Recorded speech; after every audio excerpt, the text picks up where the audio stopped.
Mesdames, Messieurs, bonjour et bienvenue sur CCTV Français pour cette nouvelle édition de notre journal. À la une de l'actualité, le président chinois Xi Jinping souhaite effectuer un renforcement des forces armées du pays en procédant à une série de réformes.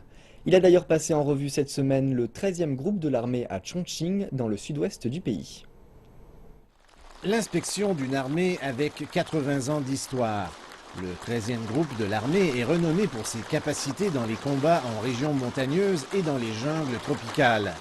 Le groupe a été un pilier d'efficacité pendant les opérations de sauvetage du tremblement de terre de Wenchuan en 2008 et celui de Lushan en 2013.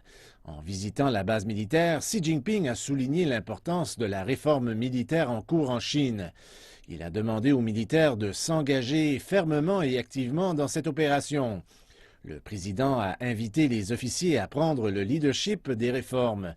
Pour construire une armée solide, Xi Jinping estime que l'organisation doit rehausser sa conscience politique. Il a invité l'armée à transmettre ses gènes rouges qui mettent l'accent sur les idéaux, la foi et la théorie.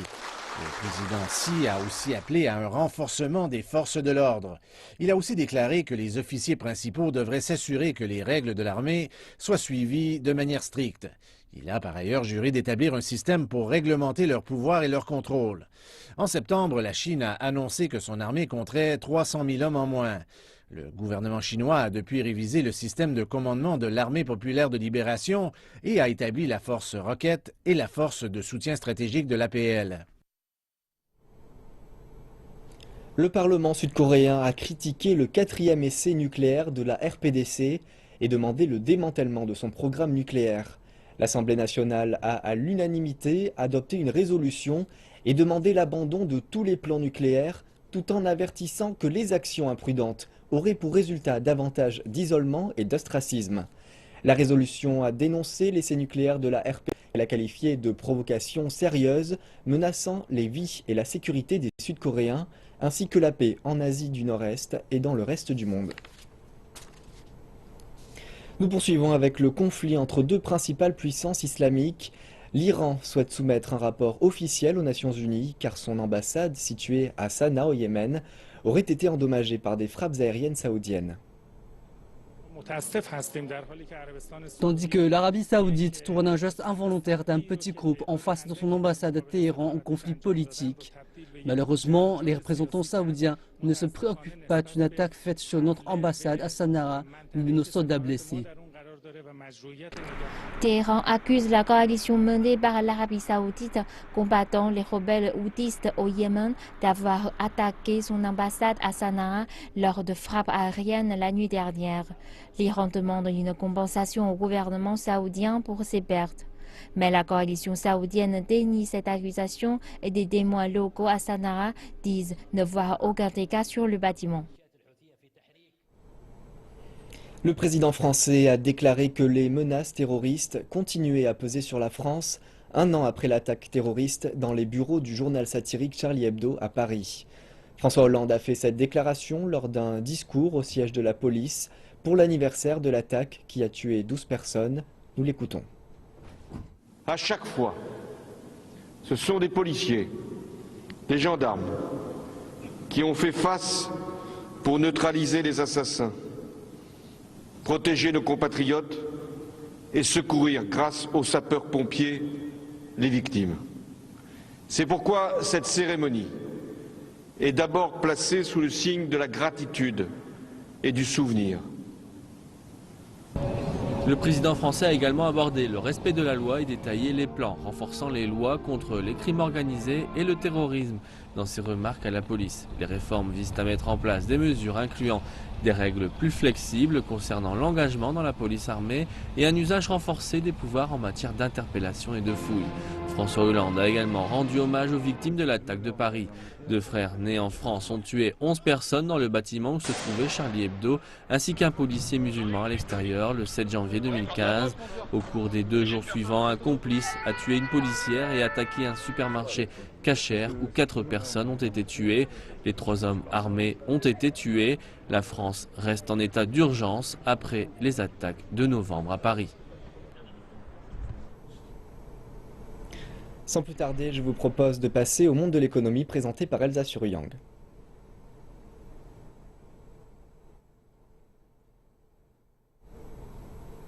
Bonjour à tous. La Chine a annoncé la suspension du mécanisme de coupe-circuit des marchés boursiers à compter de ce vendredi. Il avait été initialement introduit en vue de fournir une période de refroidissement au marché et de protéger les intérêts des investisseurs. Cependant, selon la Commission de régulation boursière, les effets négatifs de ce mécanisme surpassent les effets positifs. Explication. Les responsables chinois ont tout fait pour atténuer les tensions en annonçant la suspension de ce nouveau mécanisme de disjoncteur et signifiant la volonté d'éviter une panique des ventes. Certains suggèrent que cela pourrait aboutir à l'effet contraire. Les régulateurs ont également confirmé qu'ils étendraient de 3 mois une interdiction de 6 mois visant les principaux actionnaires quant aux ventes de leurs actions dans les grandes entreprises. L'interdiction devait expirer vendredi et beaucoup spéculaient que sans de nouvelles restrictions, quelques 150 milliards de dollars d'actifs seraient vendus instantanément. Et au-delà des frontières de la Chine, beaucoup s'interrogeaient sur ce que signifierait l'instabilité du marché de la seconde économie mondiale pour le reste du globe. C'est là qu'est le truc. Il tente d'interpréter ce qu'est véritablement la faiblesse des prix des actions en Chine et ainsi savoir ce qui se passe en Chine. Et les marchés mondiaux ont réagi en accord avec ces annonces. Et beaucoup attendent de voir ce qu'il se passera pour la devise chinoise, le renminbi. La Chine fut le seul pays à ne pas avoir affaibli sa propre devise, tandis que tous les autres concurrents avaient affaibli les leurs. Donc je pense que désormais, avec une très forte devise et une économie qui décélère, il est totalement naturel que la devise commence à baisser alors que la Banque centrale assouplit sa politique. Et ailleurs, c'est exactement la même chose qui pourrait se produire. Donc je ne pense pas qu'il y ait de raison de paniquer. La Banque centrale de Chine a autorisé la valeur officielle du renminbi à décliner de façon progressive, ce qui a de nouveau été fait jeudi. Certains disent qu'il s'agit là d'une indication des efforts du gouvernement pour faire évoluer l'économie vers la consommation, mais que cela pourrait ne pas fonctionner aussi bien que Beijing le souhaiterait. Et depuis que la Chine compte pour 1/6 de l'économie mondiale, les investisseurs indiquent qu'il s'agit là d'une cause dont il faut s'inquiéter.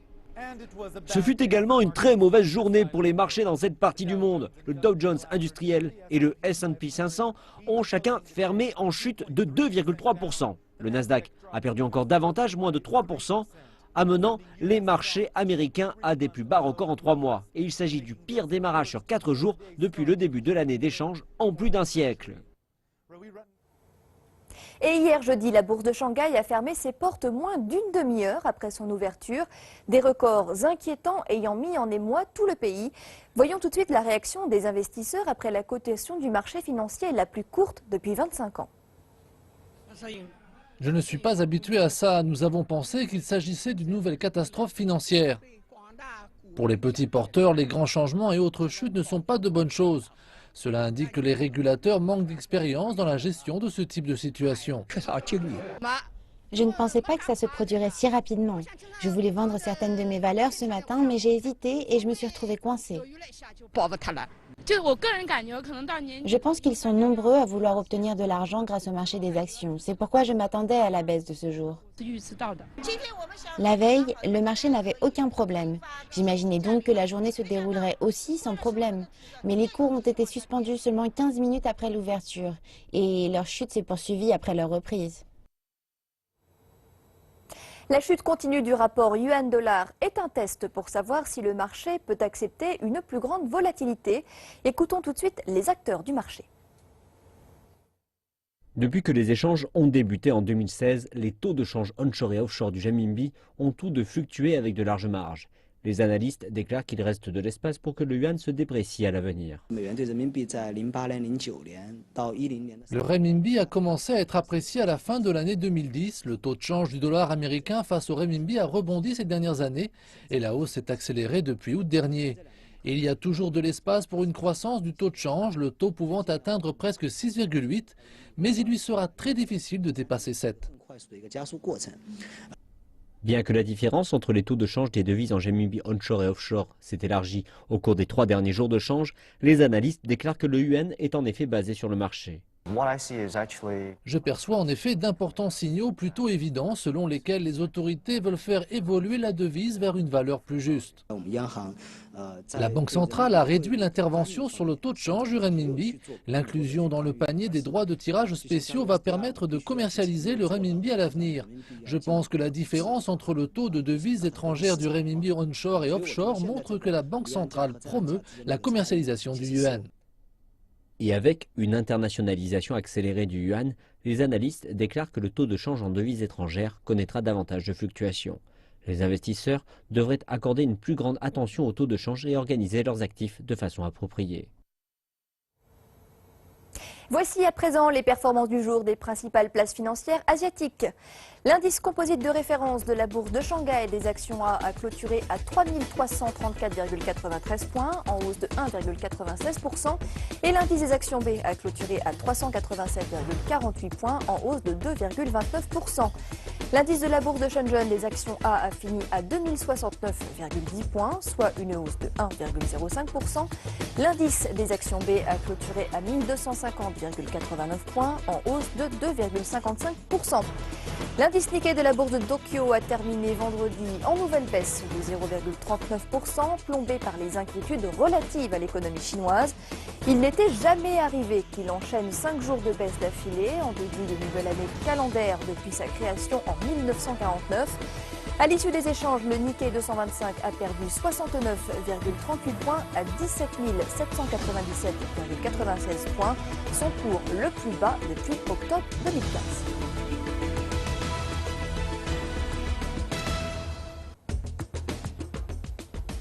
Et nous enchaînons tout de suite avec les taux de change, les prix du pétrole ainsi que ceux des métaux précieux.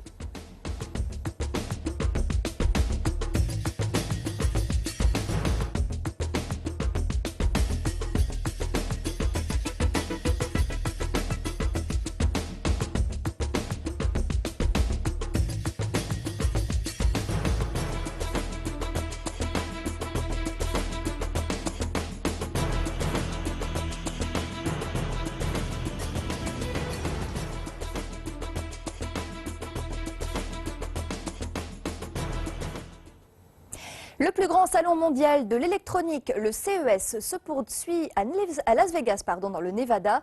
Et l'un des secteurs qui suscite le plus d'intérêt dans ce salon est celui de l'automobile. Mon chauffeur arrive pour venir me chercher. Mais cette Audi Q5 est un peu différente. Elle est connectée. Cette voiture est une Delphi Drive connectée, équipée d'un radar et de systèmes de vision et plus d'une vingtaine de capteurs. Delphi est l'un des plus importants fournisseurs de pièces pour automobiles au monde, mais il pourrait un jour convaincre les conducteurs d'enlever leurs mains du volant pour se laisser conduire. Un véhicule Delphi Drive a récemment effectué le trajet entre San Francisco et New York, 99% du temps de manière autonome. Ce signal indique comment le véhicule peut se relier aux autres véhicules connectés. Et ce signal indique la manière dont il pourra détecter un piéton en train d'envoyer des messages sur son téléphone sur le bas-côté, permettant d'éviter un accident potentiel. Comment faire que ces capteurs et ces systèmes de perception soient suffisamment bons pour que le véhicule soit capable d'anticiper ces problèmes? Le véhicule peut éviter une situation qui pourrait amener à faire ce genre de choix. C'est une vraie promesse technologique.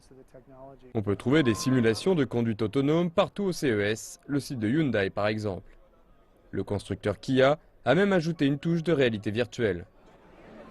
Mais pour Chevrolet, l'avenir c'est déjà maintenant. Il est possible de faire un tour le long d'Electric Avenue dans le véhicule tout électrique, le Chevy Bolt, qui peut embarquer 5 personnes. Avec les connectivités d'Apple et d'Android, un écran tactile et un rétroviseur permettant de bénéficier d'une vue de 80 degrés, le Bolt annonce une autonomie de 320 km et ne coûtera qu'environ 30 000 $. Il y a de trop nombreuses raisons pour que les gens n'achètent pas de véhicules tout électriques. Typiquement, ils coûtent trop cher et n'ont pas assez d'autonomie. Ce que nous avons fait avec la Chevrolet Bolt, c'est d'éliminer ces raisons qui font que les gens ne voudraient pas l'acheter. Le Chevy Bolt devrait être mis en vente au cours de cette année.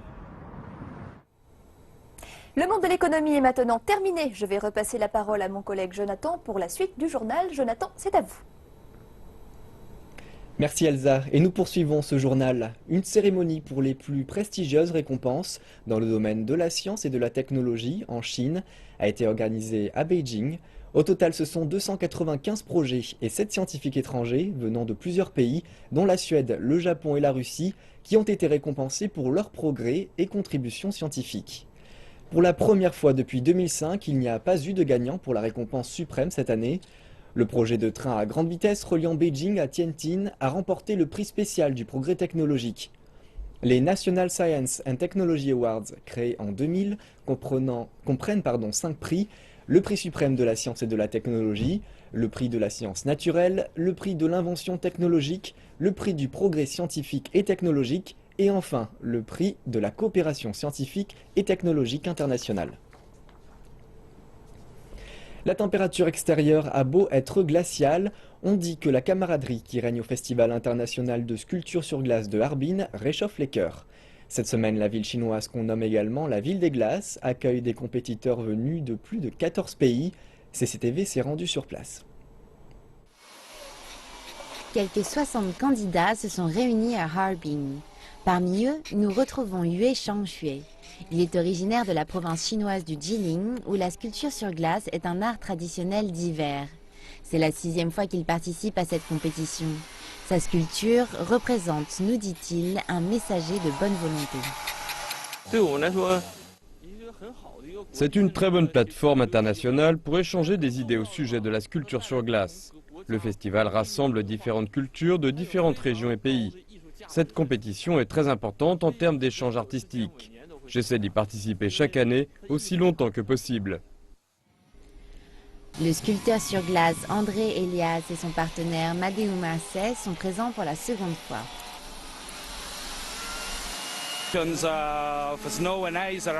Nous faisons le tour du monde pour participer à différentes compétitions de sculpture sur neige et sur glace. Nous sommes allés en Russie, en Slovénie, au Canada et aux États-Unis. Harbin est le plus grand d'entre eux. C'est incroyable de voir ces constructions faites de glace et la ville. Nous aimons beaucoup venir ici. Leur sculpture est un hippocampe. Au terme des 3 jours impartis pour leur réalisation, les sculptures sont exposées au Festival des glaces de Harbin qui se tient jusqu'au 5 février. Près d'1,5 million de visiteurs sont attendus. Dans notre série sur les minorités ethniques de Chine, nous vous proposons aujourd'hui une plongée au cœur de la province du Guizhou, à la rencontre d'orfèvres de l'ethnie Miao qui vivent entre tradition et modernité.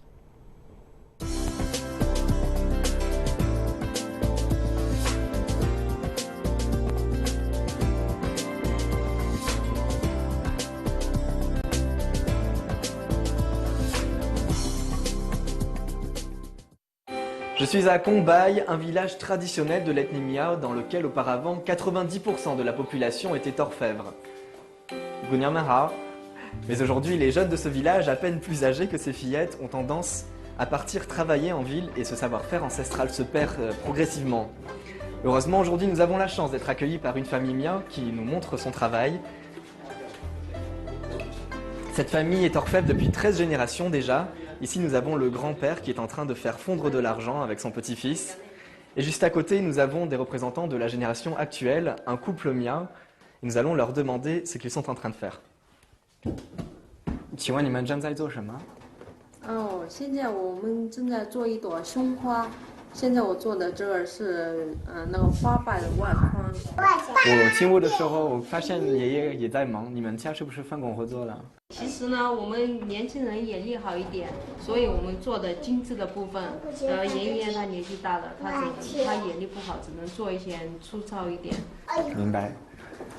Elle m'explique que dans cette famille, les tâches sont partagées entre les différents membres.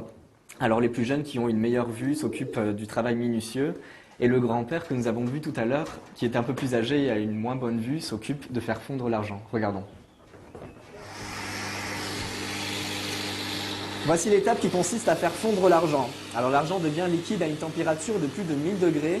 C'est pourquoi aujourd'hui on utilise des outils modernes pour faciliter ce processus. On va également ajouter un peu de sel de Perse, du sel chimique, qui permet d'accélérer la fondue de l'argent. Alors je vais en ajouter un petit peu. Ça va permettre à l'argent de fondre plus rapidement.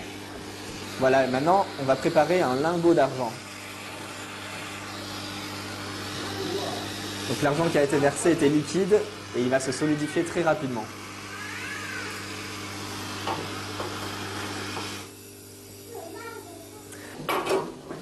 Voilà. Et voilà notre lingot. Après avoir fabriqué le lingot d'argent, il faut à présent le travailler au marteau pour le transformer en tige. Si comme moi depuis tout à l'heure vous vous demandez quelle est cette boîte en bois juste ici, il s'agit en fait d'un soufflet qui permet d'alimenter le feu et qui fonctionne comme ceci. Comme vous vous en doutez, il s'agit d'un vieil outil qui doit, je pense, être plus âgé que moi-même. Je profite maintenant que le grand-père soit parti pour m'essayer un peu au marteau. Alors voici la tige qu'on a obtenue à partir du lingot. Et c'est avec ce vieux marteau-là que l'on va l'affiner. Je crois que j'ai encore besoin de prendre le coup de main. Ensuite, on prend cette tige. Et c'est notre couple Miao qui, à l'aide de cet outil-là, va l'affiner encore un peu plus. Vous voyez, alors les trous sont de différentes tailles, des plus gros jusqu'au plus étroit. On va affiner cette tige. Vous voyez, épaisse comme ceci, elle va devenir fine comme ici. Et regardez, le produit final est encore plus fin. Auparavant, les bijoux fabriqués par cette méthode étaient réservés aux membres des familles nobles. Le processus de fabrication d'une fleur en argent commence par enrouler les filaments d'argent en bobine. On fabrique le bijou en commençant par le contour et en allant vers l'intérieur. Il s'agit d'un travail de précision qui fait également appel à l'imagination. Ici, les courbes représentent les nervures présentes sur une véritable feuille de rose. Les différentes parties sont réalisées séparément à l'aide de petites pinces, de ciseaux, de limes et de marteaux, puis soudées les unes aux autres afin d'obtenir la structure finale. Le résultat est encore plat. Sous l'effet de la chaleur, on va pouvoir incliner les feuilles afin de leur donner une forme plus naturelle. Pour terminer, on plonge le bijou dans un bain d'eau bouillante dans lequel on a ajouté un peu de sel chimique afin d'apporter une touche de brillance. Chez les miens, le travail d'orfèvre est très ancien. En arrivant dans le village de Kongbai, j'ai pu me rendre compte que ces traditions étaient d'autant plus précieuses qu'elles avaient tendance à se perdre avec le départ des jeunes vers la ville. C'est pourquoi je me sens très chanceux d'avoir rencontré la famille Mu aujourd'hui qui m'a fait découvrir cet art ancien et continue à lui donner vie. Je vais immortaliser ce moment.